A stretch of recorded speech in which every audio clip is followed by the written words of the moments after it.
வாழ்க்கை வரலாறை குறித்து அவருடைய ஊழியத்தை குறித்து இன்றைக்கு நாம் ஆரம்பித்து இது என்றைக்கு முடிகிறதோ அதுவரையிலே பரிசுத்த ஆவியானவருடைய ஒத்தாசை அவருடைய தயவு நாம் அனைவரோடும் கூட இருப்பதா. ராஜதூதன், யாருக்கு ராஜதூதன் என்று பெயர் என்றால் அப்போஸ்தலனாகிய பவுலுக்கு தான் ராஜதூதன் என்று பெயர். இன்றைக்கு வேத ஆராய்ச்சிக்கு முன்பதாக முன்னுரையை பார்க்க போகிறோம். இன்ட்ரோடக்ஷன் முன்னுரையை பார்த்து அடுத்த வாரத்திலிருந்து பவுலுடைய சரித்திரத்தை குறித்து தியானிக்க போகிறோம். அப்போஸ்தலர் 9ஆம் அதிகாரம்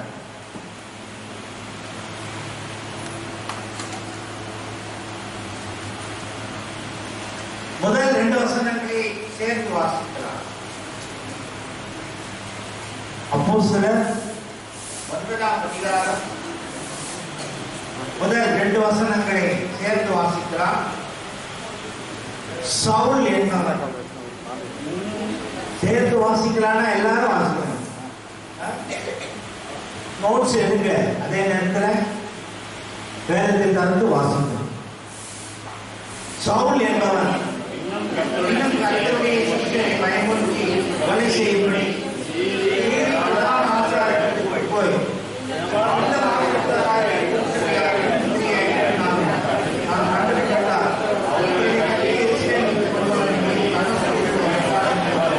நிருபங்களை கேட்டு வாங்கினார். இரண்டாவது பகுதி கலாத்தியருக்கு நிறுவனம் முதல் அதிகாரம். கலாத்தியருக்கு நிறுவனம் முதல் அதிகாரம் 23வது வசனத்தை எல்லோரும் சேர்ந்து வாசிக்கலாம். 23வது வசனம். முன்னே நம்மை துன்பப்படுத்தினவனே விசுவாசத்தை இப்பொழுது அவர்கள் கேள்விப்பட்டிருந்து பரிசுத்த ஆவியானவர் தாமே நமக்கு உதவி செய்வாராக. இந்த வேத ஆராய்ச்சியானது இன்று முதற்கொண்டு இது எப்பொழுது முடிகிறதோ அதுவரையிலே பரிசுத்த ஆவியானவர் நமக்கு வேண்டிய பலத்தை, ஆரோக்கியத்தையும் சுகத்தையும் கொடுத்து வேதத்தினுடைய ரகசியங்களை அதிகமாக கற்றுக்கொள்ளத்தக்கதாக அநேக தெளிவுகளை நமக்கு பவுல் மூலமாக கொண்டு வருவதாக. பவுலுடைய சரித்திரம் ஒரு புத்தகத்தை நான் வாசித்தேன்.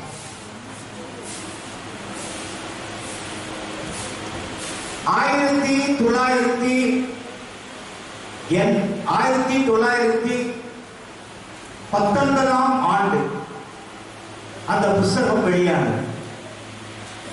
அந்த புத்தகத்தை நான் தேடி ELSலே போய் கேட்கும் பொழுது அது பைபிள் சொசைட்டியில் இருக்கு என்று சொன்னார். மறுபடியும் பைபிள் சொசைட்டிக்கு போனேன். பைபிள் சொசைட்டியில போய் இதை கேட்கும் பொழுது ஒரே ஒரு காப்பி தான் இருக்கு, அதை கொடுக்க முடியாது என்று சொன்னார். பிறகு நான் அவரிடத்திலே நான் வேத ஆராய்ச்சியை நடத்துவதற்காக நான் இதை கேட்கிறேன், தயவு செய்து நீங்கள் இதை கொடுக்க வேண்டும் என்று நான் கேட்டேன். எங்கிருந்து வருகிறாய் என்று கேட்டார். நான் வெவ்வேறில் இருக்கிற ஜெகோவா ஷம்மா என்கிற சபையிலிருந்து வருகிறேன் என்று சொன்னேன். அப்ப அவர் சொன்னாரு, தாராளமா எடுத்துட்டு போங்க. ஏறத்தாழ அநேக வருஷங்களுக்கு முன்பு அந்த பேப்பரை இப்ப திருப்பினா உடஞ்சிடும், அப்படி இருக்கு. 5 வருடங்களுக்கு முன்பு ஆண்டவர் எனக்கு அந்த புத்தகத்தை கொடுத்தார். அதில் அநேக ரகசியங்கள், பவுலை குறித்துதான் அநேக சரித்திர உண்மைகள் அதிலே எழுதப்பட்டிருந்தது. அந்த புஸ்தகத்தை எழுதின, வேத ஆராய்ச்சியை எழுதின, பவுலை குறித்து எழுதின அந்த அருமையான ஊழியக்காரர் அந்த புஸ்தகத்துக்கு என்ன பெயர் வைத்திருக்கிறார் தெரியுமா? ராஜதூதன். எனக்கு மிகவும் ஆச்சரியமாக இருந்தது. பவுலுடைய சரித்திரம் என்றுதானே எழுத வேண்டும், ஆனால் ராஜதூதன் பவுலுடைய சரித்திரம் என்றுதான் அதிலே எழுதியது.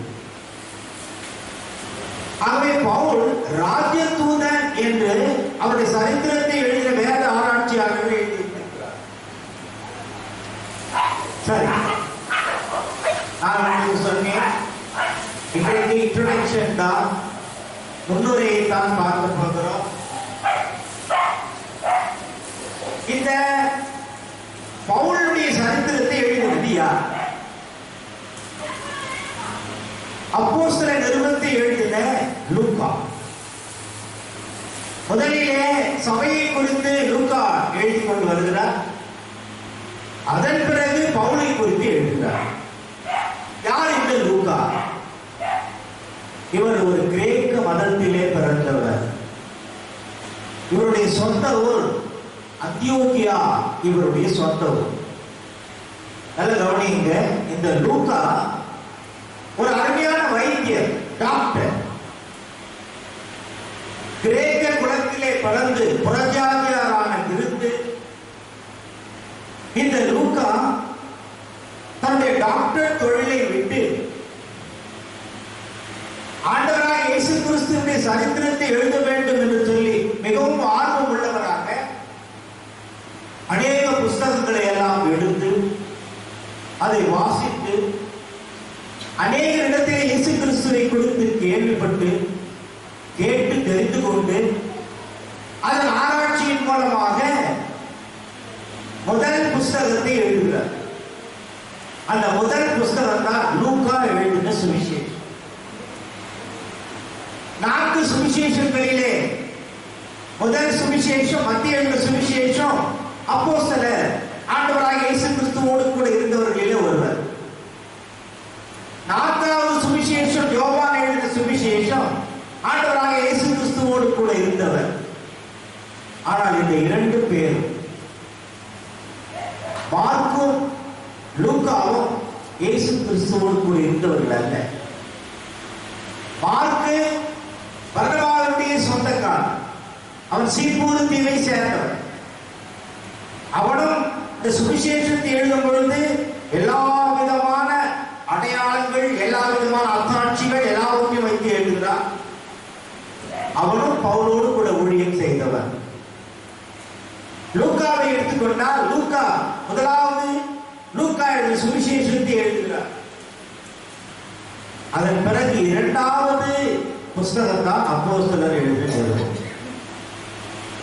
இந்த லூக்காவை கொடுத்து ஏற்கனவே சொன்னேன், அவர் ஒரு கிரேக்க குலத்திலே பிறந்தவர். அவர் சொந்த ஊர் அந்தியோக்கியா. அவர் எழுத்தால், தன்னுடைய எழுத்தால் ஆண்டவராக இயேசு கிறிஸ்துவை தொட்டவர். அப்போஸ்தலர்கள் நேரடியாக ஆண்டவராக இயேசு கிறிஸ்துவை தொட்டார்கள்.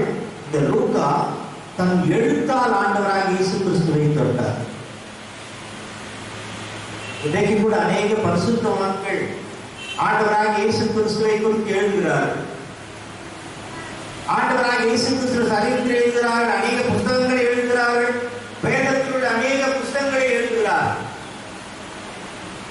லூக்காவுடைய ஆரம்ப புத்தகத்திலிருந்து பார்ப்போமானால் அவ்வளவு அருமையாக, அவ்வளவு தெளிவாக இயேசு கிறிஸ்துவின் ஜனனத்தை குறித்து அவ்வளவு அருமையாக எழுதுகிறார். இவர் தயவுசெய்து கவனிங்க, லூக்கா எழுதின சுவிசேஷத்தை கிபி 60 எழுதுகிறார். லூக்கா எழுதின சுவிசேஷம் கிபி 60 எழுதுகிறார். அதன் பிறகு அப்போஸ்தலர் நிருபத்தை கிபி 64 எழுதுகிறார். லூக்கா சுவிசேஷம் எழுதினதற்கும் அப்போஸ்தலர் நிருபம் எழுதினதற்கும் நிறைய வித்தியாசம் இருக்கிறது.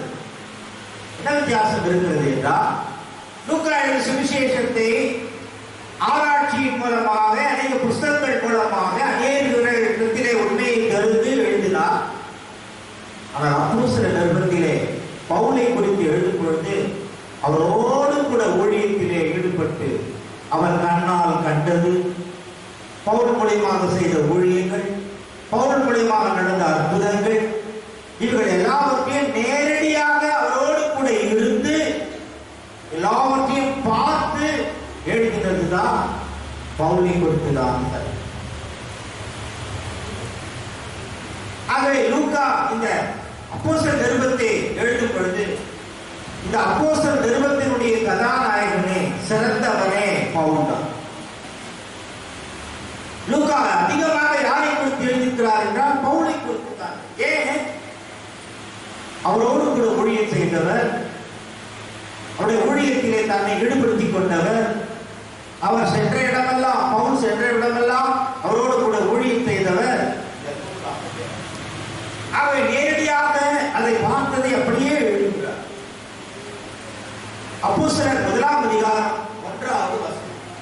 லூக்கா சுவிசேஷத்திற்கும் அப்போஸ்தலர் நிருபத்திற்கும் ஒற்றுமை என்ன? இது ஒருவர் தான் எழுதினார் என்பதற்கு நிரூபணம் என்ன? அப்போஸ்தலர் 1ஆம் அதிகாரம் 1வது வசனம். தேவப்பிள்ளையே, இயேசுவானவர் தாம் தெரிந்து கொண்ட அப்போஸ்தலருக்கு பரிசுத்த ஆவியினாலே கட்டளையிட்ட பின்பு.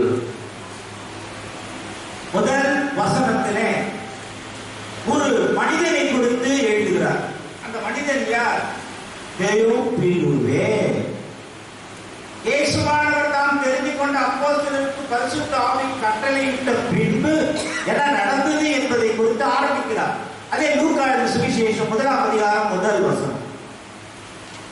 லூக்கா 1 அதிகாரம் 1 வசனம். மகா கனம் பொருந்திய தேவப்பிள்ளையே, நாங்கள் முழு நிச்சயமாய் நம்புகிற சங்கதிகளை.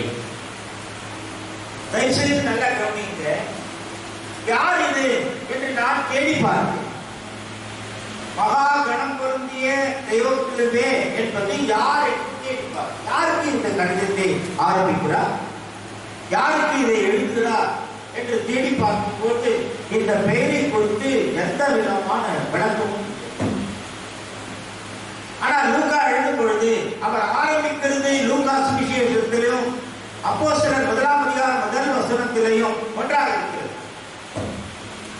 அப்படியானால் லூக்கா சுவிசேஷத்தையும் அப்போஸ்தலர் நிருபத்தில் எழுதினது இந்த லூக்கா தான் என்பது நிரூபணமாகிறது. அப்போஸ்தலர் 1ஆம் அதிகாரம் 2வது வசனத்துல இன்னும் தெளிவா இருப்பார்.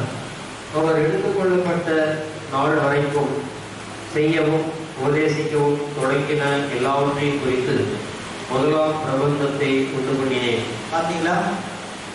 முதலாக அவர் எழுதினது முதலாம் பிரபந்தம் என்று சொன்னார். முதலாவது நான் எழுதின புஸ்தகம். முதலாம் புஸ்தகத்திலே நான் எழுதின முதலாவது புஸ்தகத்திலே அவர் எடுத்துக்கொள்ளப்பட்ட நாள் வரைக்கும் செய்யவும் உபதேசிக்கவும் தொடங்கின எல்லாவற்றையும் குறித்து முதலாவது புஸ்தகத்தை உண்டு பண்ணினேன். முதலாவது புஸ்தகம் எது என்றால் லூக்கா சுவிசேஷம். இரண்டாவது புஸ்தகம் அப்போஸ்தலர் நிருபம். அது மட்டுமில்லை, அப்போஸ்தலர் 16ஆம் அதிகாரம் 10வது வசனம். அப்போஸ்தலர் 16ஆம் அதிகாரம் 10வது வசனம். அந்த தரிசனத்தை அவர் கண்டபோது அவர்களுக்கு சுவிசேஷத்தை அறிவிக்கும்படி கர்த்தர் எங்களை அழைத்தார் என்று நாங்கள் நிச்சயித்துக் கொண்டு உடனே மக்கதுனியாவுக்கு புறப்பட்டு போக பிரயத்தனம் பண்ணி. இந்த வசனமானது லூக்கா பவுலோடு கூட ஊழியம் செய்ததை நிரூபித்து காட்டுகிறது. எப்படி நிரூபித்து காட்டுகிறது? அந்த கடிதத்தில் எழுதும்போது அவர் என்ன எழுதுகிறார் பாருங்க. நாங்கள் நிச்சயித்துக் கொண்டு உடனே மக்கதோனியாவுக்கு புறப்பட்டு போக பிரயத்தனம் பண்ணி. யார் சொல்கிறார்? இந்த கடிதத்தை எழுதின, நிருபத்தை எழுதின, இந்த புஸ்தகத்தை எழுதின லூக்கா என்ன சொல்கிறார்? நாங்கள் என்று தன்னை குறித்து சொல்கிறார். அப்படியானால் லூக்கா பவுலோடு கூட ஊழியம் செய்திருக்கிறார். அவர் இந்த கடிதத்தை எழுதி கொண்டு வரும்பொழுது அவர் இருக்கும் பொழுது என்ன நடந்ததோ அதை வைத்து நாங்கள் போக பிரயாசப்பட்டோம், நாங்கள் அங்கே போனோம், நாங்கள் அதை செய்தோம். ஆகவே லூக்கா இதை எழுதினதுக்கு நிரூபணமாக சொல்லப்படுகிறது. 2 தீமோத்தேயு 4ஆம் அதிகாரம் 11வது வசனத்துல பவுல் சொல்றார் லூக்கா அவரோடு ஊழியம் செய்ததை பவுல் நிரூபித்து காட்டுகிறார். 2 தீமோத்தேயு புத்தகம் 4ஆம் அதிகாரம் 11வது வசனம். லூக்கா மாத்திரம் என்னோட இருக்கிறான், மார்க்குவை உன்னோட கூட்டிக் கொண்டு வா, ஊழியத்தில் அவன் எனக்கு பிரயோஜனம் உள்ளவன். பவுல் தீமோத்தேயுக்கு கடிதத்தை எழுதும் பொழுது அவர் என்ன எழுதுகிறார் பாருங்க, லூக்கா மாத்திரம் என்னோடு இருக்கிறான். ஆனால் லூக்கா அப்போஸ்தலனாகிய பவுலோடு கூட ஊழியத்திலே இருந்திருக்கிறார். அவரோடு கூட இருந்து அவருக்கு உதவி ஊழியமும் செய்திருக்கிறார். அதே நேரத்தில் அவரை குறித்துதான விருப்பத்தை எழுதி கொண்டே வருகிறார். எப்பொழுது அவரோடு போய் சேர்ந்தாரோ அப்பொழுது இருந்து அப்போஸ்தலர் 9ஆம் அதிகாரம் அல்ல, அப்போஸ்தலர் 8ஆம் அதிகாரத்திலிருந்து லூக்கா அவரை குறித்து எழுதுகிறார். பவுல் மீது லூக்காவுக்கு மிகவும் ஆர்வம் வந்துவிட்டது. இந்த மனுஷனை விடக்கூடாது, இந்த மனுஷனோடு கூட நாம் போக வேண்டும், இந்த மனுஷனுடைய ஊழியத்தை குறித்து ஒரு பிரபந்தத்தை உண்டு பண்ண வேண்டும், ஒரு புஸ்தகத்தை உண்டு பண்ண வேண்டும். இந்த நோக்கத்தோடு தான் அவர் போகிறார். அவர் போகிற இடங்களில் எல்லாம் செய்கிற ஊழியத்தை குறித்து அவர் குறிப்பு எழுதிக் கொண்டே வருகிறார். அந்த பழக்கம் எனக்கு உண்டு.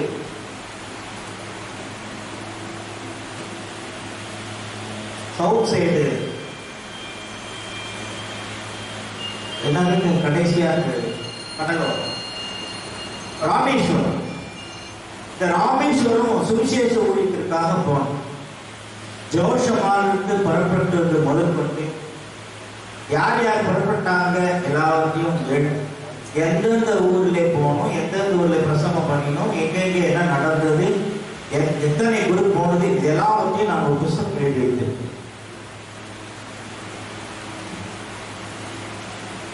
இது போல அது எல்லா ஊழியத்தையும் எழுதுவதில் அது ஒன்றை மட்டும் நான் எழுதி வைத்திருக்கிறேன்.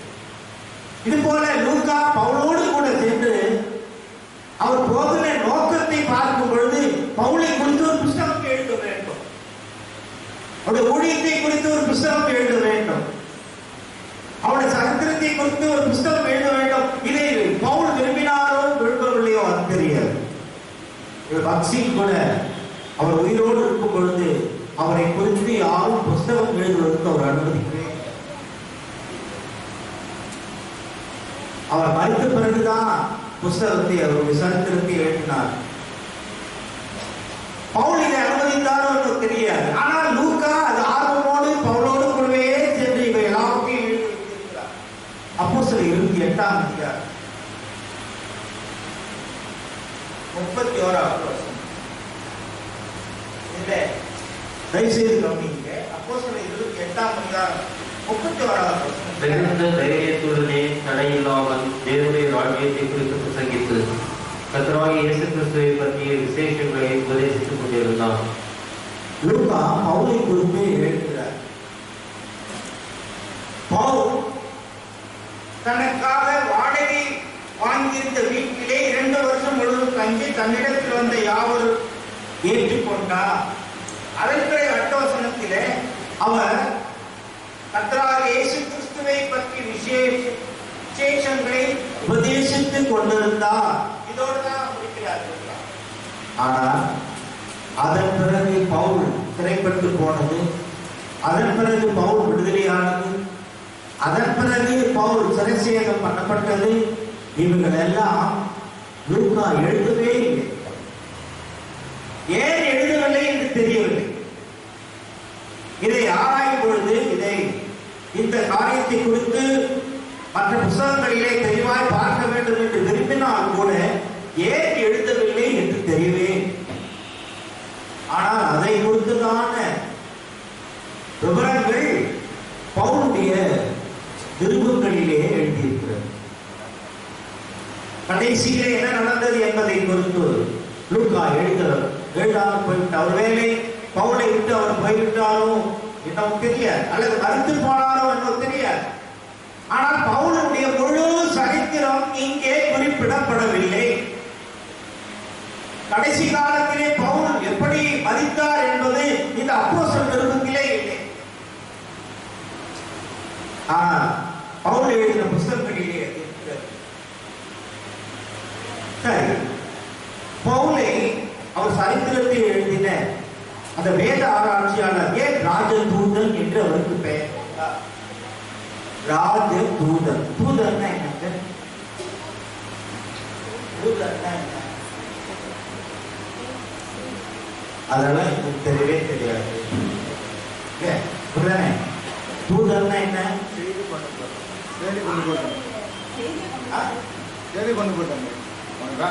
வேலைகளை கீழ்படுகிறாங்க.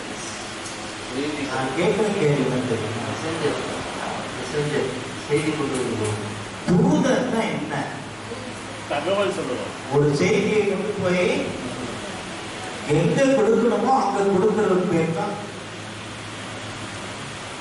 நம்முடைய நாட்டிலே கூட அரசாங்கத்திலே கூட தூதர்கள் இருக்கிறார்.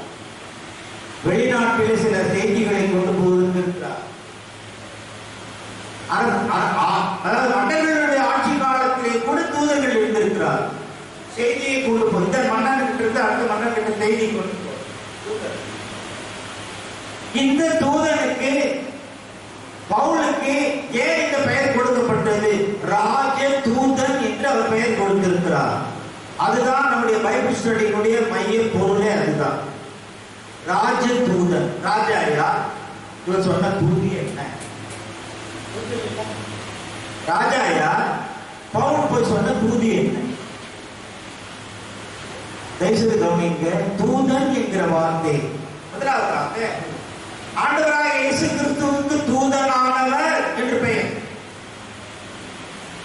ஆதியாகமத்திலிருந்து மல்கியா தீர்க்கதரிசன புத்தகம் வரையில தூதனானவர் தூதனானவர் தூதனானவர் என்று இயேசு கிறிஸ்துவுக்கு இந்த பெயர் இருக்கு. ஆதியாகமம் 16 ஆதியாகமம் 16 7 கர்த்தருடைய தூதனானவர் அவளை வனாந்தரத்திலே சூருக்கு போக வழியிலே இருக்கிற நீரும் தண்டையிலும் கண்டு. யார் இந்த கர்த்தருடைய தூதனானவர்? எல்லாம் சொல்லியிருப்பார். கர்த்தருடைய தூதனானவர் யார்? இந்த கர்த்தருடைய தூதனானவர் இது யாரை குறிக்கிறது? இது தேவனை குறிப்பது கிடையாது, அல்லது தேவ தூதர்களை குறிப்பது கிடையாது. இது ஆண்டவராக இயேசு கிறிஸ்துவாக வெளிப்பட்டாரே வார்த்தையானவரை குறிக்கிறது தான் இந்த தேவ தூதனானவர். தேவ தூதனுக்கு இந்த அதிகாரம் கிடையாது. நான் உன்னை பெரிய ஜாதியாக்குவேன், உன் சந்ததியை பெருக பண்ணுவேன், எந்த தேவ தூதனும் சொல்ல முடியாது. அதே நேரத்திலே அவர் தேவனை பார்த்து உயிரோடு இருக்கவும் முடியாது. யார் இந்த தேவ தூதனானவர்? ஆண்டவராக இயேசு கிறிஸ்துவாக வெளிப்பட்டாரே அவர்தான் தேவ தூதனானவர். யாத்ராகமம் 3 அதிகாரம் 2வது வசனம். யாத்ராகமம் 3 அதிகாரம் 2வது வசனம். அங்கே கர்த்தருடைய தூதனானவர் ஒரு முட்செடியின் நடுவிலிருந்து உண்டான அக்னி ஜுவாலையிலே நின்று அவருக்கு தரிசனமானார். அப்பொழுது அவர் உற்று பார்த்தால் முட்செடி அக்னியால் ஜுவாலித்து எரிந்தும் அது வெந்து போகாமல் இருந்தது. இந்த தூதனானவர் யார்? முட்செடியிலே நடுவிலே நின்றவர் யார்? இது ஆண்டவராக இயேசு கிறிஸ்து தான். ஆகவே ஆண்டவராக இயேசு கிறிஸ்துவானவர் கர்த்தருடைய தூதனானவராக பழைய பாட்டில் அநேக இடங்களிலே அநேக பரிசுத்தவான்களுக்கு தரிசனமாக இருக்கிறார். ஆகவேதான் அவரை பார்த்தவர்கள் யாரும் மரித்து போகவில்லை, உயிரோடுத்தார். வேதம் சொல்லுகிற தேவனை ஒருபோதும் கண்டதில்லை, கண்டு உயிரோடு இந்த தேவ தூதனானவர் யார்? பழைய பாட்டிலே ஆண்டவராக இயேசு கிறிஸ்துவுக்கே ஒரு தூதனானவர் என்றுதான் பெயர். ஏன்? பிதாவுடைய சித்தத்தை நிறைவேற்றுவதற்கு வந்தவர். இஸ்ரவேல் ஜனங்களை குறித்து சொல்லும் பொழுது என் தூதனானவர் உங்களுக்கு முன்னே போகிறார், அவர்களை நடத்துகிறவர், அவர்களுக்கு உபதேசிக்கிறவர், அவர்களை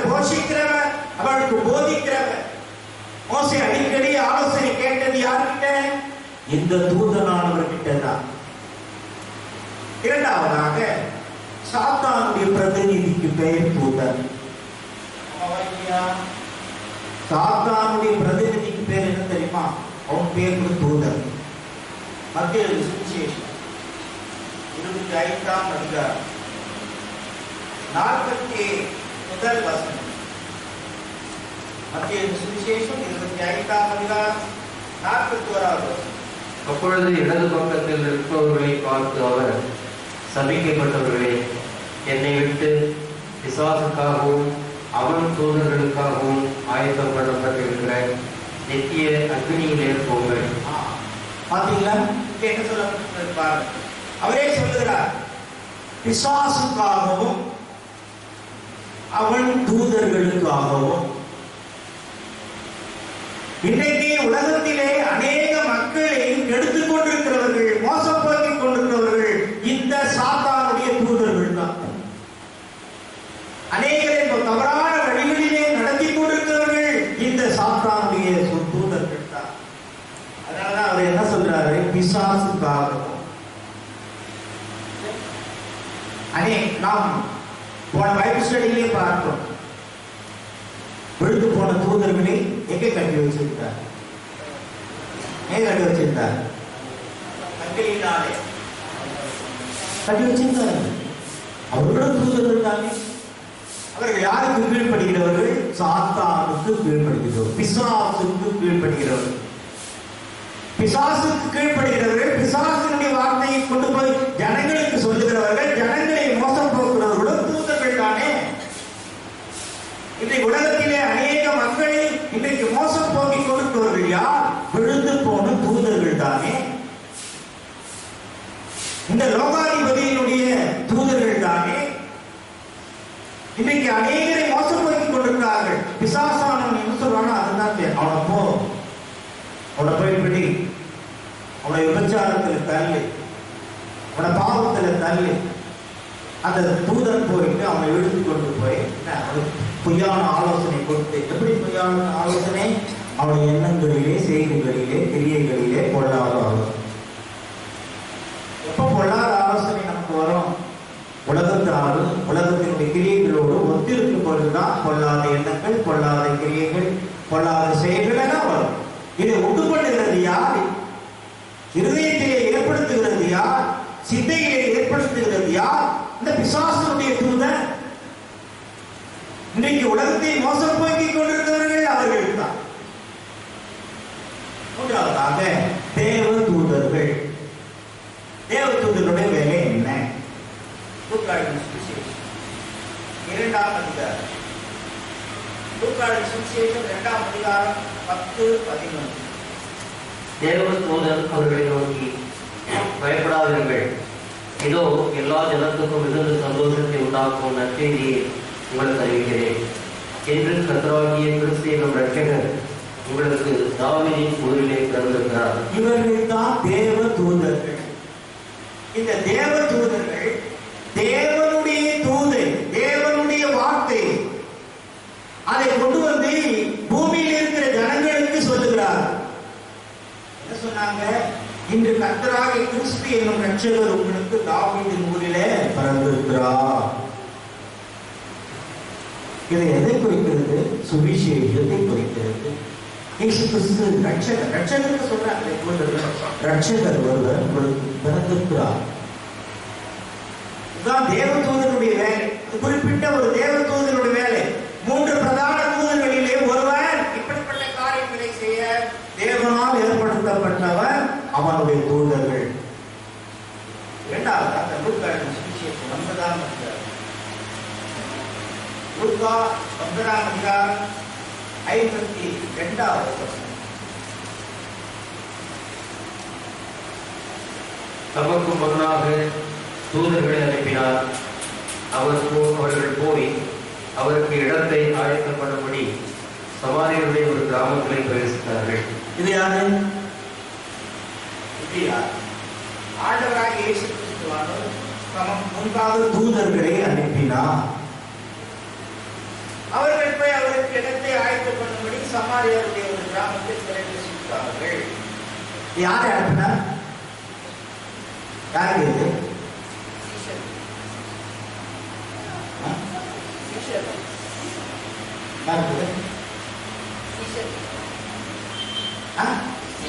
சத்தம் நீங்க இங்க இருந்தீங்கன்னா கேட்கும்.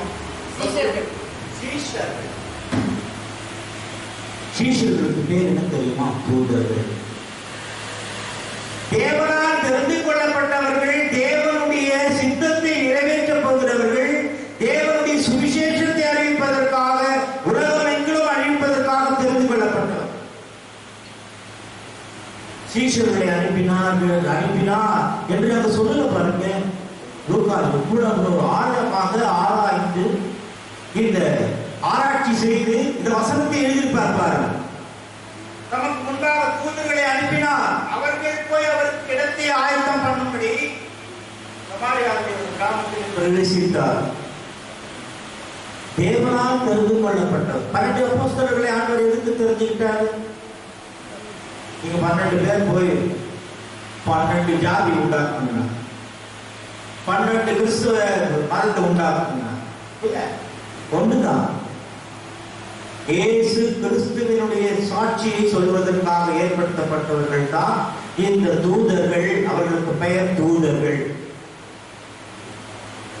கடைசியாக ராஜ தூதன் ஆகாய் 1ஆம் அதிகாரம் 13 ஆகாய் கூடுதலாக தெளிவாக நாம் பார்க்க வேண்டுமானால் ஆகாயிலே ரொம்ப தெளிவாக சொல்கிறார்.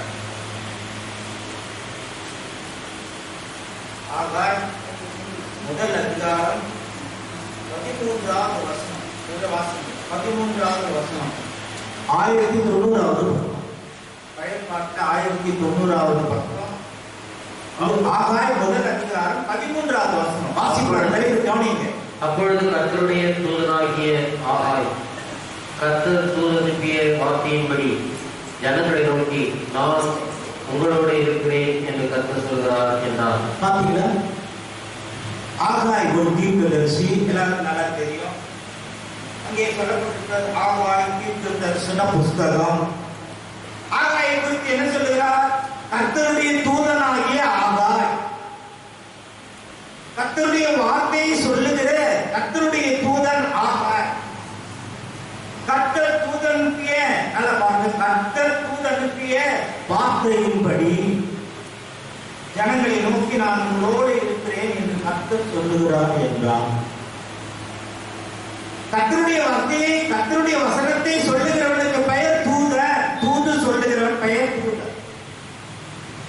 அதைதான் பவுலை குறித்து சொல்லும் பொழுது ராஜ தூதன். என்ன தூது? மத்திய சுவிசேஷம் 28ஆம் அதிகாரம். என்ன தூது? அது அவங்களுக்கு மட்டுமா? நமக்கு இல்லையா? நாம எல்லாம் ராஜ தூதன் இல்லையா? அந்த பெயர் நமக்கு தேவை இல்லையா? மத்திய சுவிசேஷம் 28ஆம் அதிகாரம் 18, 19, 20 எல்லாருக்கும் தெரிந்த வசனம். அப்பொழுது இயேசு சமீபத்தில் வந்து அவர்களை நோக்கி, வானத்திலும் பூமியிலும் சகல அதிகாரமும் எனக்கு கொடுக்கப்பட்டிருக்கிறது.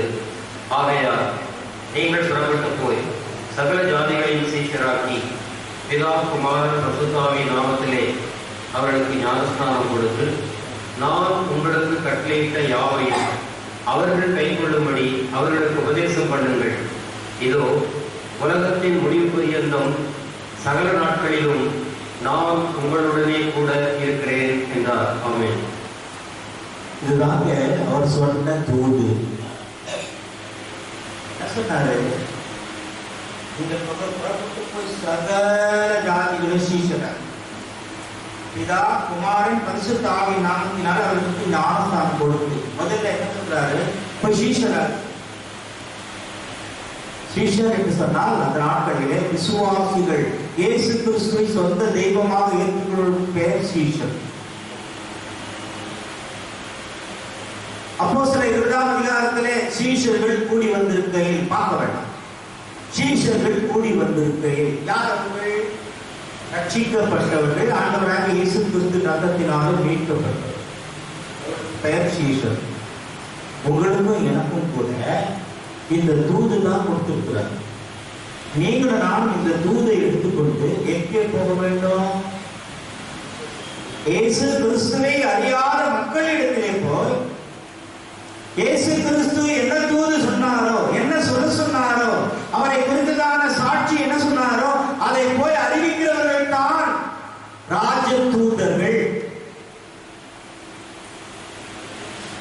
ராஜாவுடைய கட்டளையை நிறைவேற்றுகிறவர்கள் தான் ராஜ தூதர். அப்படிதான் பவுலுக்கு ராஜ தூதன் என்று பெயர் போட்டது. பவுலுடைய காலத்திலே 2 சபைதான் இருக்கு. தெரியுமா? எருசலேமிலே ஒரு சபை, அந்தியோகியாவிலே ஒரு சபை. எருசலேமிலே பவுலை ஏற்றுக்கொள்ளவில்லை, அந்தியோகியாவிலே ஏற்றுக்கொண்டார். அங்கிருந்துதான் பிரித்து பவுலையும் பர்னபாவையும் ஊழியத்திற்கு அனுப்புகிறார்கள். இப்பதாங்க சபைகளே ஆரம்பமாவது. எப்பொழுது சபைகள் ஆரம்பமாகும்? யோவான் 4ஆம் அதிகாரம் 21வது வசனத்திலே ஆண்டவர் என்ன சொல்றார் தெரியுமா? யோவான் 4ஆம் அதிகாரம் 21வது வசனத்திலே, அதற்கு இயேசு, ஸ்திரீயே, நான் சொல்லுகிறதை நம்பு.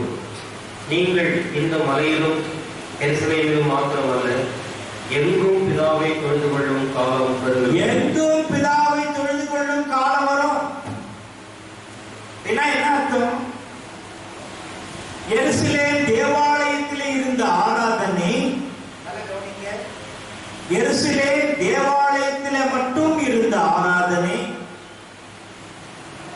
பவுல் மூலமாக, ராஜதூதனாகிய பவுல் மூலமாக தெருக்களுக்கு, தெருக்களுக்கு மாற்றப்பட்டது. ஆண்டவர் சொன்ன வார்த்தையின்படி எங்கும் தொழுது கொள்ளும் காலம் வரும் என்று சொன்னால் அது எதை குறிக்கிறது? எல்லா இடங்களிலும் எங்கே சுவிசேஷம் அறிவிக்கப்படுகிறது அங்கெல்லாம். ஆகவே பவுலுடைய காலத்திலே தெருக்கள் எல்லாம் சபைகளாக மாறிடும். அம்மாவா இல்லையா? இந்த தெருக்கு பேர் என்னங்க? அந்தோனியா. அந்தோனியா 3வது பேர். அதுல ஒரு சபை.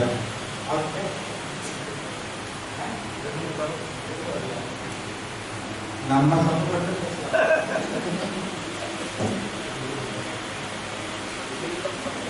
ஒரு பரத்த எண்ணம் உள்ள ஒரு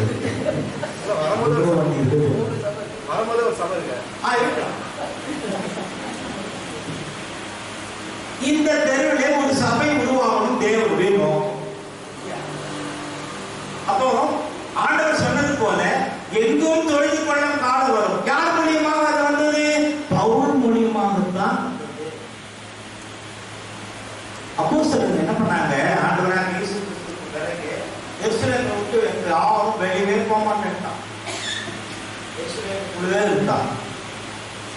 ஆனால் பவுலை தேவன் எப்பொழுது தெரிந்து கொண்டாரோ அப்பொழுதே, நல்ல கவனிங்க, எருசலேமிலே பவுலை ஏற்றுக்கொள்ளலை. அது முடியாது வாங்கி போயிட்டு விட்டாங்க. பவுல் அதை பற்றி கவலைப்படல, சரின்னு சொல்லிட்டு அவரு கருத்து பண்றதுக்கு போயிட்டார். பர்னபாவுக்கு பவுல் மேலேயே உடம்படி ஊழியக்காரர்கள் திருவிழாமா கொடுத்தார். உடனே என்ன பண்றாரு? பர்னபா போய் கர்சு பட்டணத்துக்கு போய் பவுல் கொடுக்கிறார். வா, ஆண்டவரால் அழைக்கப்பட்டவங்க எனக்கு தெரியும், வா, நீ இங்கே அந்தியோகியோட இருந்து ஊழியம் செய். அங்க இருக்கிற மூப்பர்கள் இடத்திலே பவுலை குறித்து சொல்லும் போது அவர்கள் எல்லோரும் அதை ஒத்துக்கொண்டார்கள். ஏனென்றால் ஆவியினால் நிறைந்திருக்கிறவர்கள் நன்மையை சொல்லும் பொழுது ஒத்துக்கொள்வார்கள். ஆவியினால் நிறைவு இல்லாதவர்கள் நன்மையை சொன்னா கூட ஒத்துக்க மாட்டாங்க. வானையா அவன் வானானா அவன் அவன் வேணானா வேணும். நான் ஏன் சிரிக்கிறீங்க? நான் பவுலை மட்டும் தான் சொல்றேன், வேற யாருக்கு? நல்ல கவனிங்க, ஒரு இடத்துல வேணாம்னு சொல்லிட்டா அதுக்காக கவலைப்படாது, இன்னொரு இடத்துல வான்னு சொல்ல போறாங்க. எத்தனை அதான் ஊழியம். எருசலேமில் வேணான்ட்டாங்க, அதை பத்தி கவலைப்படல. ஆண்டவர் என்ன செய்தார்? அப்புறம் அவங்க தெரியாம அவங்க வேணான்ட்டாங்க. நீ பாப்பா வா, நீ இங்கிருந்து நான் உன்னை உலகம் முழுவதுக்கு அனுப்புறேன். அது தேவனுடைய சித்தமா இல்லையா? தெருக்கள் எல்லாம் சபைகளாக மாறினது பவுலுடைய காலம். ஒரு வேத ஆராய்ச்சியாளர் எழுதுகிறார், பவுல் இல்லை என்றால் கிறிஸ்தவ மதமானது இவ்வளவு பெருகி இருக்க முடியாது. பவுல் இல்லை என்றால் இந்த மதமானது இவ்வளவு பெருகி இருக்க முடியாது, வளர்ந்திருக்க முடியாது. அவன்தான் இவ்வளவையும் வளர்த்து விட்டான். தெருக்களெல்லாம் சபைகளாக மாறினது. நல்ல ஞாபகத்தில் வச்சுங்க. ஆனா இன்னைக்கு தெரு சண்டையெல்லாம் சபைக்குள்ள, தெருவில் நடக்கிற சண்டையெல்லாம் எங்க நடக்குது? சபைக்குள்ள நடந்து தெரு சண்டையெல்லாம் இப்ப சபைக்குள்ள. அது ரொம்ப வேதனையான காரியம் இல்லையா? ஆகவே பவுலுடைய காலத்திலே ஆண்டவருடைய வார்த்தையின்படி தெருக்கள் எல்லாம் சபைகளாக மாறினது. எங்கெங்கே பிரசவம் பண்ணுவதற்கு அவங்க போனாங்களோ அந்த இடமெல்லாம் சபைகளாக மாறினது. வேத ஆராய்ச்சியாளர் எழுதுகிறார். என்ன எழுதுறாருங்களா? நல்ல கவனிங்க, கொஞ்சம் நல்ல கவனிங்க, நோட் பண்ணிக்கோங்க. சபை ஒரு சங்கம் அல்ல. சபை ஒரு சங்கம் அல்ல. இன்னைக்கு என்ன பண்றாங்க? சபையை சங்கமாக்கிறாங்க. சங்கம்னா என்ன? சொசைட்டி, ட்ரஸ்ட், சங்கம். என்ன எழுதுறாங்க? சபை ஒரு சங்கம் அல்ல, அது ஒரு சரீரம். பவுல் சபைகளை ஒரு சரீரங்களாக ஸ்தாபித்தார். ஆனால் எருசலேமில் இருக்கிற அந்த ஆலயம் அது ஆசாரியர்களால் நிரப்பப்பட்ட ஒரு சங்கமாக இருக்கிறது, சனகரி சங்கமாக இருக்கிறது. அது அண்ணா, காய்பா, மாமே, மச்சான், மொத்தம் உள்ளதான். அது சங்கம். ஆனால் பவுல் காலத்திலே சபையானது சங்கம் அல்ல, அது ஒரு சரீரமாக மாறினது. இன்றைக்கு நம்முடைய சபைகள் என்ன? சரீரம், அங்கம் இல்லை. சொசைட்டின்னு ஒண்ணு ஆரம்பிச்சுக்கிட்டு பிரசிடென்ட் தாப்பா எல்லாம் செய்யணும், செக்ரட்டரி தாப்பா எல்லாம் செய்யணும், ட்ரெஷரர் தாப்பா எல்லாம் செய்யணும். அசோக் லேலண்ட்ல நான் வேலை செய்யும் போது சங்கம் இருக்கு. சங்கத்தில் பார்த்தீங்கன்னா பிரசிடென்ட், வைஸ் பிரசிடென்ட், செக்ரட்டரி, இன்னும் செக்ரட்டரி, ட்ரெஷரர். அதுல மட்டும் அசிஸ்டன்ட் போட மாட்டாங்க. ட்ரெஷரர்னா ஒரே ஒரு ஆள். அது என்னது? அது ஒரு யூனியன், அது ஒரு சங்கம். அந்த பிரசிடென்ட் தான் தொழிலாளர்கள் பற்றி எல்லாத்தையும் பேசுவார். பிரசிடென்ட் இல்லைன்னா வைஸ் பிரசிடென்ட் பேசுவார். வைஸ் பிரசிடென்ட் இல்லைன்னா செக்ரட்டரி பேசுவான். செக்ரட்டரி இல்லைனாக்கா அசிஸ்டன்ட் செக்ரட்டரி பேசுவான். இப்படிதான், அதான் சங்கம். ஆனால் இன்றைக்கு சபைகள் எல்லாம் சங்கங்களாக மாறிக்கொண்டது. அதுதான் வேதனை. பாருங்க, அதுக்கு அடுத்து அவர் என்ன சொல்றாரு? அதன் அங்கத்தினர்கள் எல்லாம் உறுப்பினர்கள் அல்ல, உறுப்புகள். உறுப்புகள். அதன் அங்கத்தினர்கள் எல்லாம் உறுப்பினர்கள் அல்ல. என்னது? இன்னைக்கு என்ன தெரியும் பண்றாங்க? பா யாரு அவரை போய் யாரு சொசைட்டி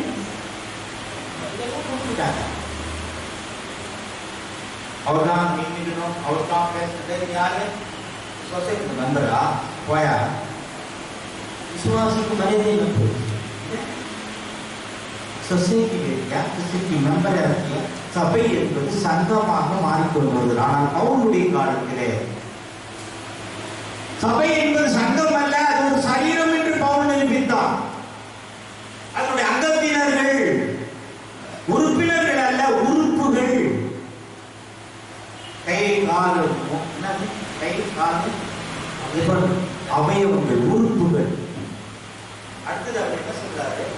சபையானது உயிரில்லா சடலம் அல்ல, உயிரில்லா சடலம் அல்ல, அது உயிர் உள்ள சரீரம். சங்கமாயிட்டாக அதுக்கு பேர் தெரியுமா? உயிரில்லா சடலம்.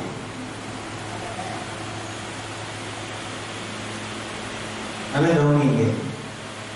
சபைகள் இன்றைக்கு இப்படித்தான். அதுக்கு அடுத்து என்ன சொல்றாரு? அது மனிதர்களை மறுரூபப்படுத்துகிற இடம். மனிதர்களை உள்ளே வருகிறவர்களை மறுரூபப்படுத்துகிற இடம், அவர்கள் மறுபடி பிறக்க வைக்கிற இடம், மறுரூபப்படுத்துகிற இடம். அங்கிருந்து தான் அவங்க மறுரூபமாய் போகணும். இன்றைக்கு அப்படி இருக்கிறதா? சபைக்குள்ளே வருகிறவர்களை மறுரூபப்படுத்துகிறவர்களாக இருக்கிறார்களா? இல்ல நீ நம்ம கோஷ்டிக்கு வந்துரு புது ஆலோசனை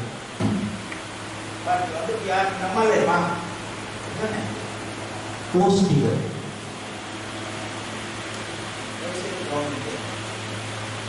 பவுல் தேவனுடைய தரிசனத்தை பெற்றவன்.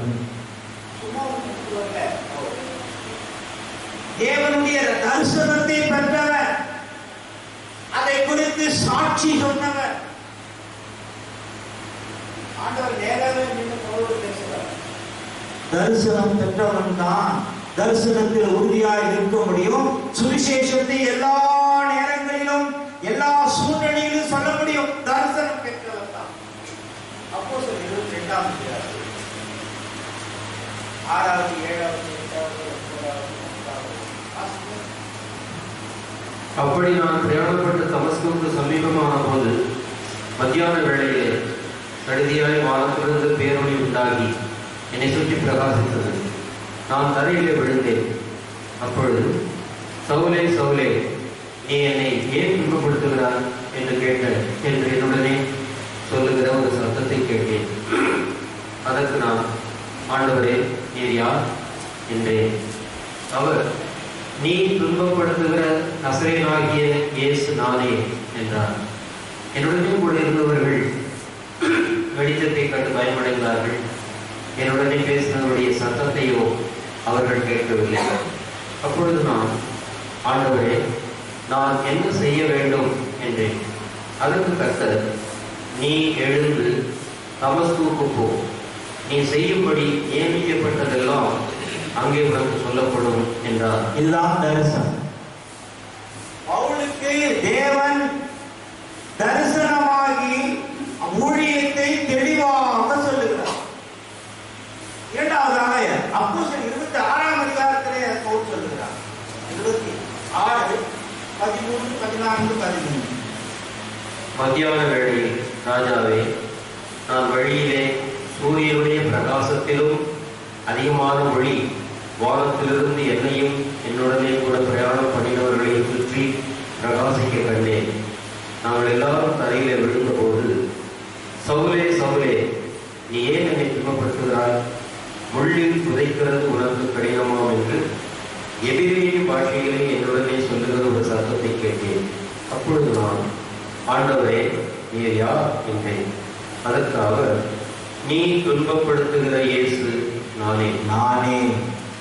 பிரியமானவர்களே, தேவாதி தேவன் பவுலுக்கு தரிசனமானார். நேரடியாக தரிசனமானார். எவ்வளவு வைராக்கியமான ஒரு மனுஷன்! நியாய பிரமாணத்தில் ஊறி போயிருந்தவன், அதற்கு விரோதமாக செயல்படுகிறவர்களை துன்புறுத்தவன். அப்படிப்பட்டவனுக்கு நேரடியாக தேவன் இயேசு கிறிஸ்துவானவர் தரிசனமாகி அவனோடு கூட பேசுகிறதை தான் இங்கே சாட்சியாக சொல்லுகிறான்.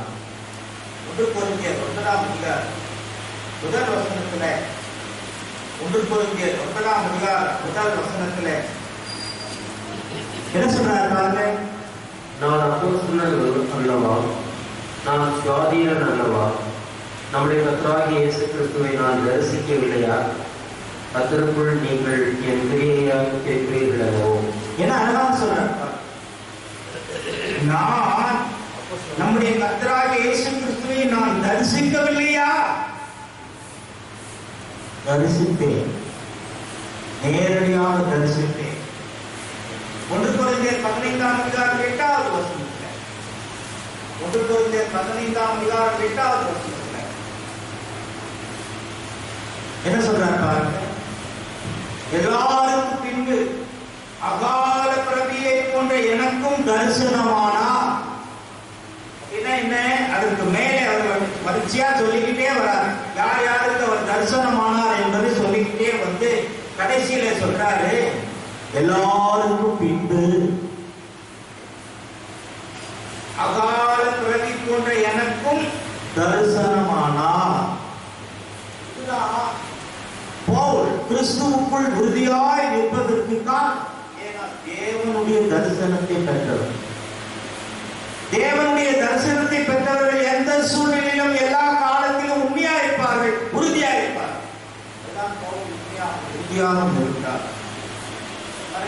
பவுலுடைய அழைப்பு அப்போஸ்தலர் 26 பவுலுடைய அழைப்பு அப்போஸ்தலர் 26 16 வரை. இப்பொழுது நீ எழுந்து காதும் இல்லை, நீ கண்டவைகளையும் நான் உனக்கு தரிசனமாகி காண்பிக்கப் போகிறவைகளையும் குறித்து உன்னை ஊழியக்காரனாகவும் சாட்சியாகவும் ஏற்படுத்துவதற்காக உனக்கு தரிசனமாய் உன் சுய ஜனத்தாரிடத்தில் என்றும் அந்நிய ஜனத்தாரிடத்தில் என்றும் உன்னை விடுதலையாக்கி அவர்கள் என்னை பற்றும் விசுவாசத்தினாலே பாவ மன்னிப்பையும் பரிசுத்தமாக்கப்பட்டவர்களுக்குரிய சுதந்திரத்தையும் பெற்றுக்கொள்ளும்படியாக அவர்கள் இருளை விட்டு ஒளியிடத்திற்கும் சாத்தானுடைய அதிகாரத்தை விட்டு தேவனிடத்திற்கும் திரும்பும்படிக்கு நீ அவர்களுடைய கண்களை திறக்கும் பொருட்டு இப்பொழுது உன்னை அவர்களுக்கு அனுப்புகிறேன் என்றார். ஆகையால் அகிரிப்பா ராஜாவே, நான் அந்த பரம தரிசனத்திற்கு கீழ்ப்படியாதவனாய் இருக்கவில்லை. தேவன் அழைத்து அழைப்பு எவ்வளவு தெளிவா இருக்கு. கடைசியில பவுல் என்ன சொல்கிறார்?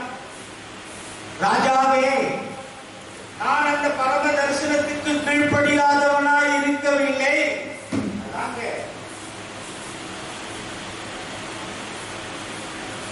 தேவன் பவுலை தெரிந்து கொண்டார். ஆண்டவராகிய இயேசு கிறிஸ்துவானவர் பவுலுக்கு தரிசனமானார். பவுலை தன்னுடைய ஊழியத்தை நிறைவேற்றுவதற்காக அழைத்தார். பவுல் செல்லுகிற இடமெல்லாம் சபை உருவாக்க வேண்டும் என்பது தேவனுடைய சித்தம். தெருக்கள் எல்லாம் சபையாக மாற வேண்டும். எருசலேமிலே மட்டும் இருந்த ஆராதனையானது வெளியே வர வேண்டும். எல்லா பட்டணங்களிலும் அது நிறுவப்பட வேண்டும். சமாரியாசிரியரிடத்திலே ஆண்டவர் சொன்னார், எங்கும் எங்கும் தொழுது கொள்ளும் காலம். எங்கெல்லாம்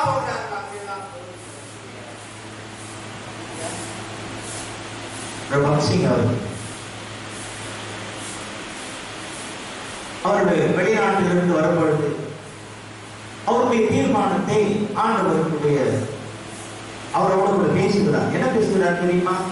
ஆண்டவரே, நான் படித்த படிப்புக்காக வேலை செய்யும், அதனால் வருகிற சம்பளத்தை, முழு சம்பளத்தையும் ஊழியத்துக்காக நான் கொடுக்கிறேன் என்று அவரோடு பேசினார். ஆண்டவர் அவருக்கு தரிசனமாக என்ன சொன்னார் தெரியுமா?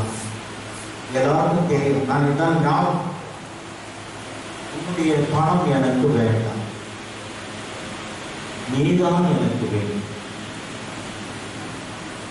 இந்த அழைப்பு டாக்டர் பக்சிங் அவர்களை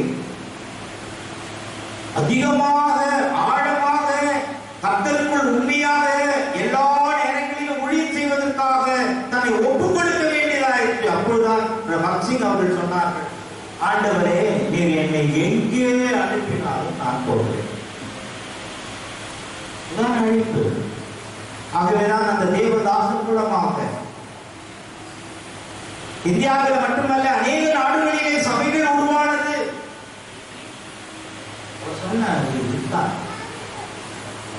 கடைசியாக பவுல் அழைத்த அழைப்பிலே உறுதியாயிருக்கிறார்.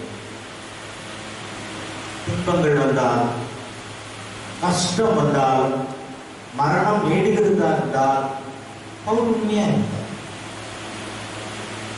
ஒரு இடத்துல பவுலை அழைத்து குப்பமேட்ல போட்டு போயிட்டார். அதோட ஓடிடக்கூடாது, அவரு ஓடல, மறுபடியும் எழுந்து அதே பட்டணத்துக்கு போவார். இதுதான் உறுதி. தேவ தரிசனத்தை பெற்ற ஊழியக்காரர்கள் என்னதான் கஷ்டங்கள் வந்தாலும், துன்பங்கள் வந்தாலும், வேதனைகள் வந்தாலும், மரணமே நேரிடுவதா இருந்தாலும் உறுதியாய் இருப்பார்கள். உறுதியா இருந்தார். ஆகவேதான் அந்த ராஜா கிட்ட சொல்றார், அந்த பரம தரிசனத்திற்கு நான் கீழ்ப்படியாதவனாய் இருக்கவில்லை.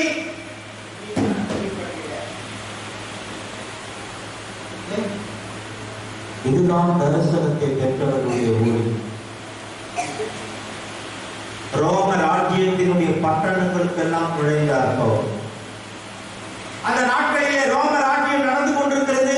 ரோம ராஜ்யம் நடந்து கொண்டிருக்கிற எந்த பட்டணங்களாக இருந்தாலும் பவுல் தைரியமாக பட்டணங்களுக்குள்ளே போனா சுவிசேஷத்தை அவர்தான் ராஜதூதன். இப்பொழுது இந்த ராஜதூதனை குறித்து கர்த்தருக்கு சித்தமானால் எத்தனை வகுப்புகள் நடத்த முடியுமோ, ஆவியானவர் நமக்கு அனுமதிக்கிறாரோ அத்தனை வகுப்புகள் அவருடைய கடைசி காலம் வரையிலே நாம் பார்த்து அதனுடைய சத்தியங்களை நாம் புரிந்து கொள்ள வேண்டும். ஆகவே தயவு செய்து அடுத்த வாரத்திலிருந்து பவுலுடைய குழந்தை பருவத்திலிருந்து நாம் வேதாராய்ச்சி எடுத்துக்கோம். பவுல் குழந்தை பருவம் அடுத்த வாரத்திலிருந்து தயவு செய்து எனக்காக ஜெபித்துக் கொள்ளுங்கள். ஏனென்றால் தேவன் எனக்கு வேண்டிய கிருபையை தர வேண்டும், வேண்டிய ஞானத்தை தர வேண்டும், சரியான சத்தியத்தின்படி போதிக்கப்பட வேண்டும். கொஞ்சம் கூட ஒரு இன்மை அளவு கூட ஒரு நூல் அளவு கூட பேசக்கூடாது. ஆகவே தயவுசெய்து எனக்காக ஜெபித்துக் கொள்ளுங்கள். கர்த்தருக்கு சித்தமானால் அடுத்த வாரத்திலே நான் கர்த்தர் தாமே கொடுத்த இந்த வார்த்தைகளை ஆசீர்வதிப்பார்.